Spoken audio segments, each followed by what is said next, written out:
You wanted the best. You've got the best podcast, the hottest podcast in the world.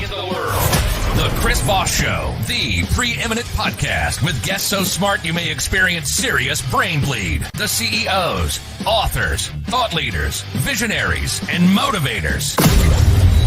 Get ready. Strap yourself in. Keep your hands, arms, and legs inside the vehicle at all times, because you're about to go on a monster education roller coaster with your brain. Now, here's your host, Chris Voss. Hi, folks. Chris Voss here from thechrisvossshow.com, thechrisvossshow.com. Welcome to the big show, my family and friends. As always, the Chris Voss Show is the family that loves you but doesn't judge you, at least not as harshly as your mother-in-law. So we always are there for you, even though your family may be like, we're not going to be seen with that person. You know what that's like. My family's the same way. Would you want to be seen with me? Probably not either. Anyway, guys, we have an amazing mind on the show and some great data and information we're going to be sharing with you today. In the meantime, be sure to refer the show to your family, friends, and relatives. Go to goodreads.com/Chris Voss, LinkedIn.com/Chris Voss, YouTube.com/Chris Voss, and Chris Voss 1 on the TikTok channels over there where all the kids are playing. Today, we have an amazing gentleman on the show. Mike Begg joins us on the show. He is an entrepreneur and expert in e-commerce and digital marketing. He co-founded AMZ Advisors with his two partners in 2015 and has generated over $500 million in sales for its clients. Mike and the AMZ team also operate AMZ courses educating Amazon sellers on how to maximize sales on the platform, and Go Advance, which helps brands expand into Latin America. He loves sharing advice and help on anything related to Amazon and building efficient businesses. Welcome to the show, Mike. How are you? I'm doing very well, Chris. Thank you for having me here, and thank you for that great introduction. There you go, and thank you for coming. It was just your bio, so it was pretty awesome that way. Give us the .coms, wherever people can find you on the interwebs there. Yeah, the websites are amzadvisors.com and goadvance.com. amzcourses.com is also there, but you can also find the courses through AMZ Advisors, so multiple options. There you go. So tell us a little bit about 30,000 overview of what AMZ Advisors does. Yeah, so from the extremely high level, what we do is we partner with some of the biggest brands in the world and help them sell more online, specifically on the Amazon platform in the US. But we'll also help these brands get into other markets if they're interested in it. For example, we take a lot of US brands into Europe, a lot of European brands into the US, and other marketplaces as well. Mm-hmm. And then we have another company specialized for Latin America, because Latin America is a whole different beast. There you go. Latin America's got to be pretty growing, opening, things like that. Yeah, I mean, the market,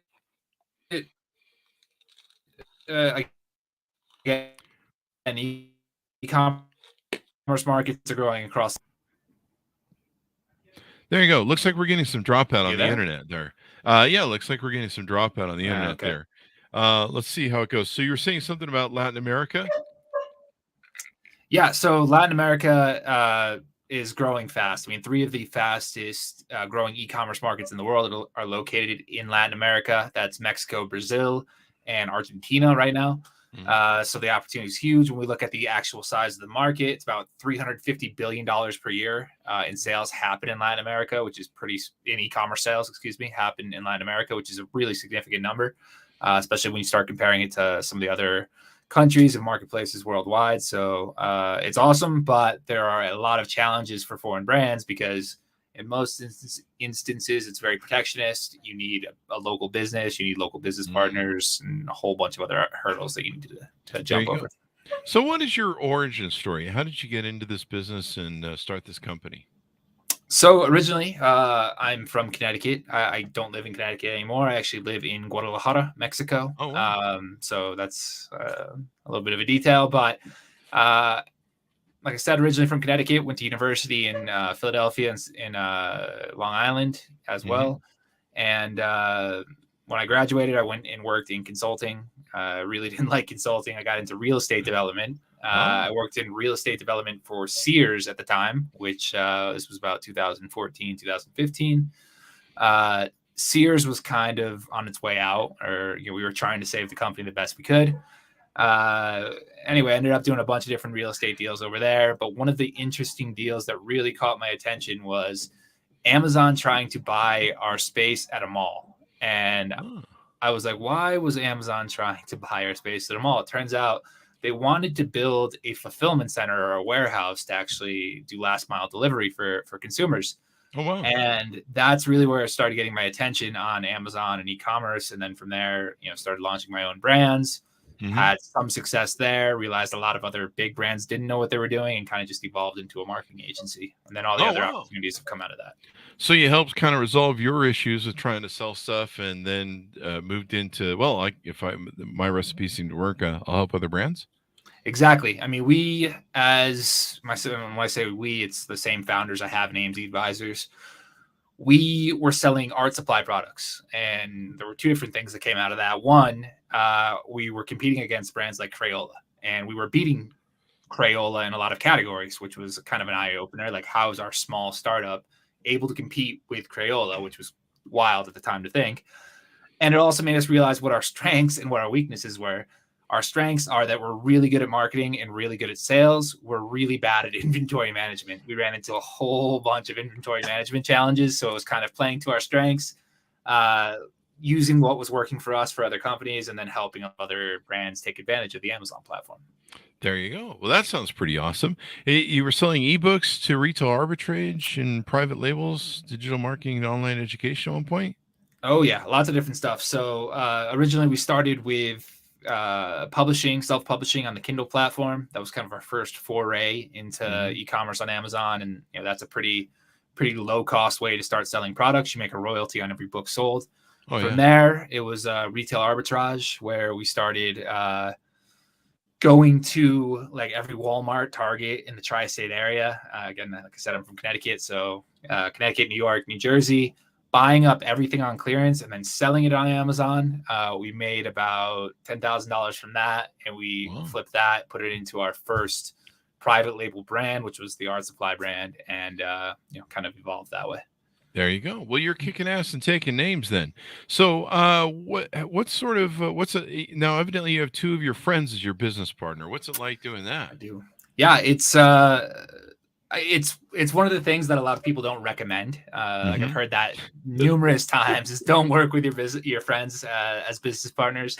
It's always a unique experience, but I think for us, it's worked really well because we can be super transparent and super honest with each other, and no one really gets offended.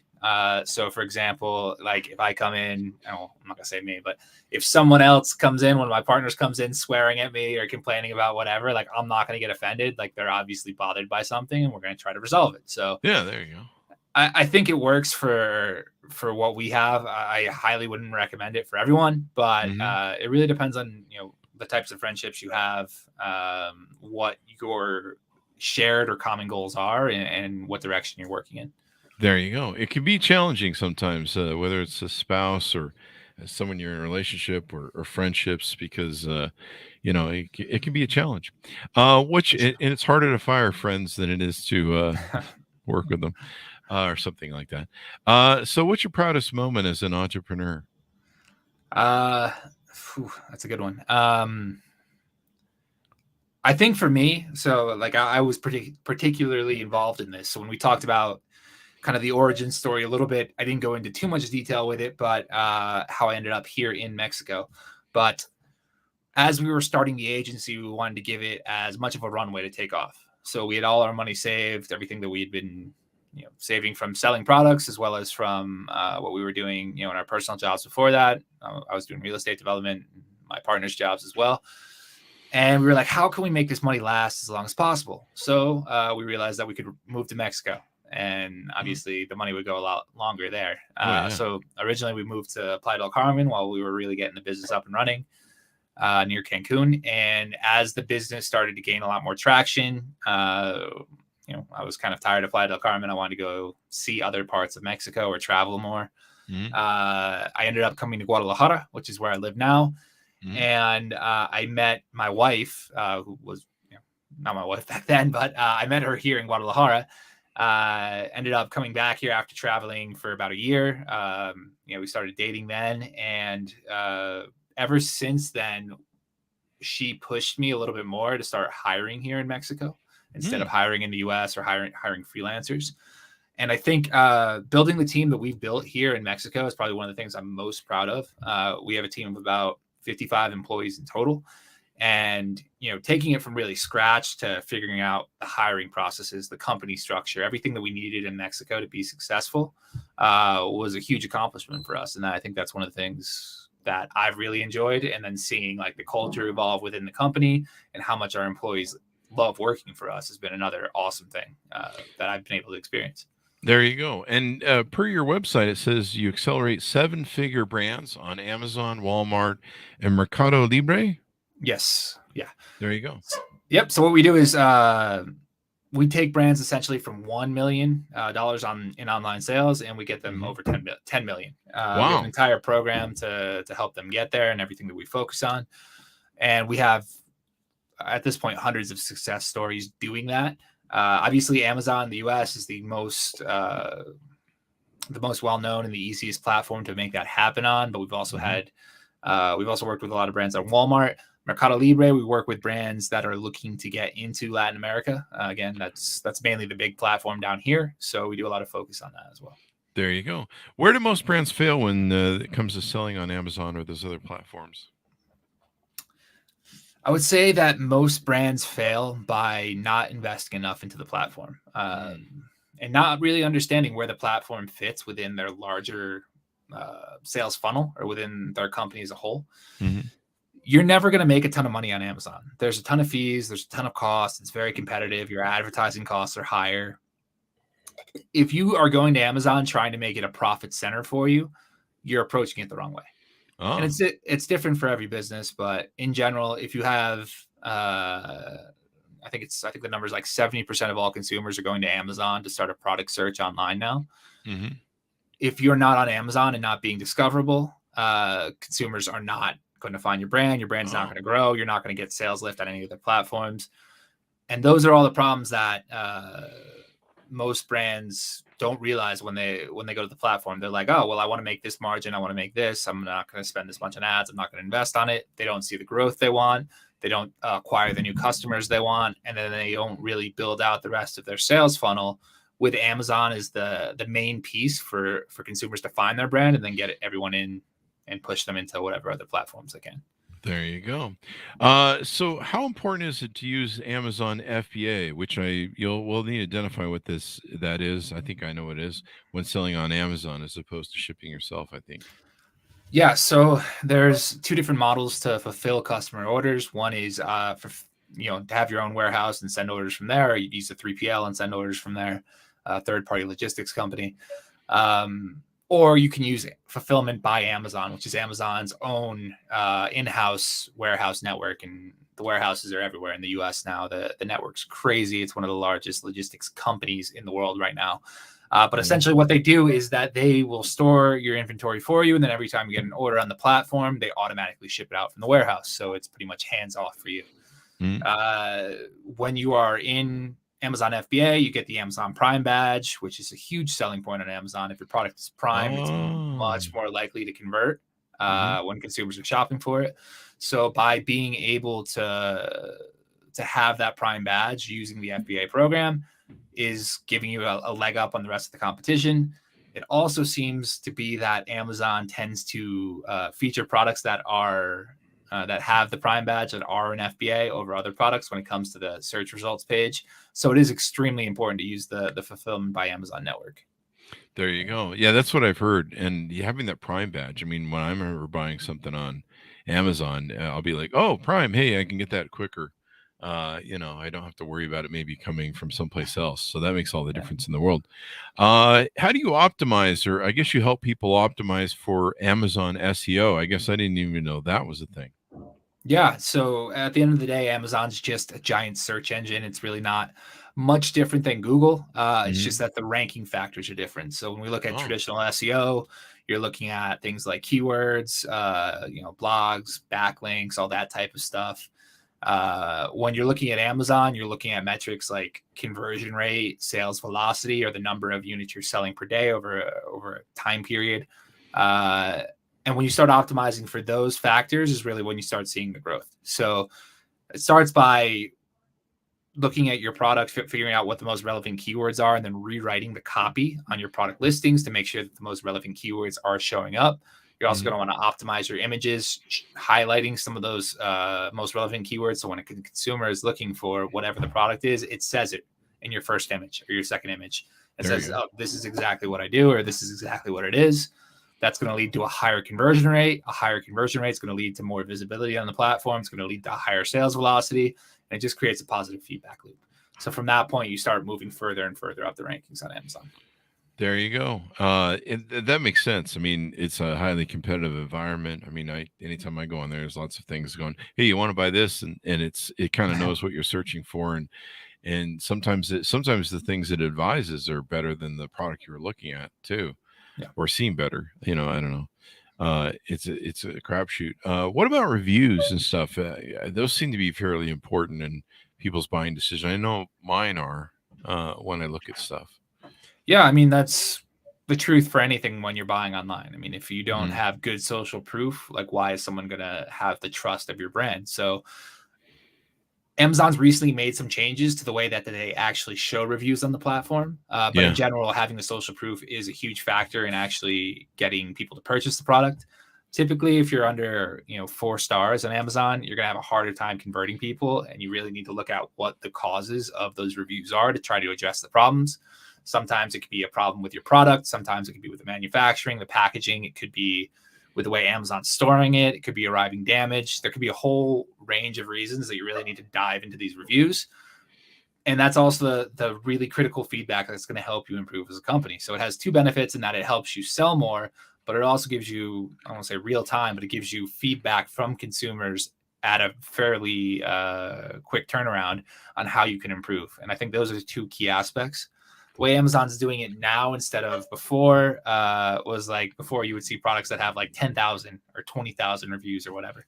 And now they're saying that, for example, if I have a 4.7 average, it's going to say 4.7 and it's going to say, 70% of reviews ranked as 4.7. So you won't see the whole number, the total number now. You'll see like how many of the total numbers come out to this average. I've been seeing that because I was like, why did they change it? And, sometimes I have found that even though if it shows they have a lot of reviews, you've got to look at the stack of the reviews. Yeah. And sometimes you got to look at the ones and then you kind of find out some stuff there. Yeah. And hopefully they're getting rid of, it seems like they had a lot of bots or cheaters somehow that were making fake reviews. Because I've seen a lot of it and I'm like, that product sucks. You guys have 3 different programs that you guys utilize. I see on your website, new to Amazon, accelerator program, and global expansion. Tell us how those work. Yeah, so each program is serving different purposes. The main program is the accelerator, and that's the one I mentioned a little earlier, where we take brands from doing 1 million a year on Amazon to doing 10 million plus. With that program, we're doing all the content, all the creation, all the SEO, all the strategy behind your marketing positioning and your merchandising on the platform, and the actual advertising management and building out your sales funnel on Amazon.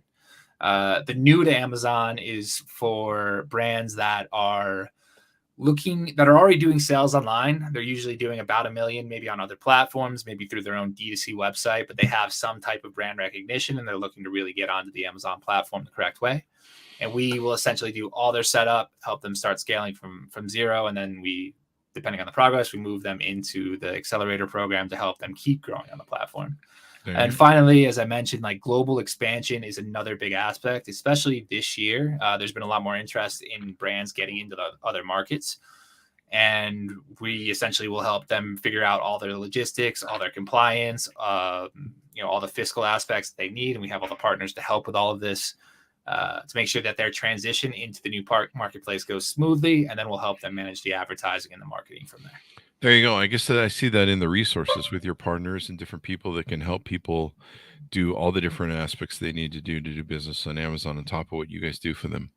Yeah. I mean, we have over 40 partners that help us with all different aspects of what we're doing, but specifically on the global expansion piece, there's a lot of collaboration that needs to happen between different types of service providers. I mean, it's like anything. If you're starting a new business, it's essentially starting a new business. You need to make sure you have your tax IDs. You need to make sure you have the entity. You need to make sure that you have all the compliance you need for your products. It's a whole range of things. And that's really where we help a lot of brands navigate. Like, I'm from the US.